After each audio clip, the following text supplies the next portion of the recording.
Imagine giving birth but not being able to hold your baby. That was a frightening reality for GCHS English teacher Rebecca Sutton. It was probably the hardest time in my life because when you first meet your baby and they're in a box per se, you don't get to hold them, you can't touch them, you can't cuddle them, and that's the first thing that you want to do.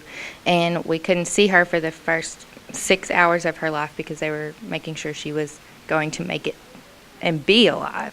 So it was really hard to not be able to hold my baby whenever I wanted to, and we had to have scheduled times, and it was very methodical. The premature birth of her youngest daughter, Ella, came with life-threatening complications. Ella, my youngest, she was born 2 months premature and had so many different medical issues that she had to go through, and one of them was the fact that she didn't have all the blood that she needed, and there was bleeding behind the placenta, so she had been leaking out the blood that she was supposed to be storing for quite a while. Ella's need for blood was just one of the ways the Sutton family was impacted.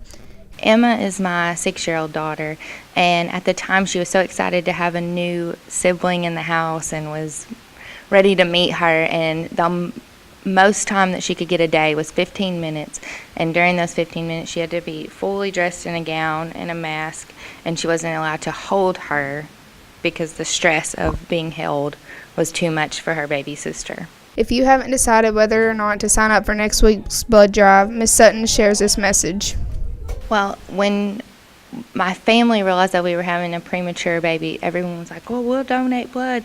Check our blood type. We'll be anything you need." And all of the nurses and doctors said, "Well, that's great, but you've waited too long. The whole process of blood is that you've got to give blood, and then they go through the screening and the cleaning it, and then it's ready for people to use.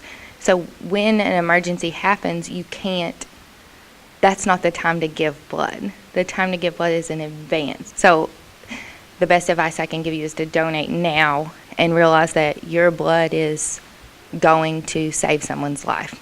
It's going to happen. You can have that responsibility and then know that you did the right thing."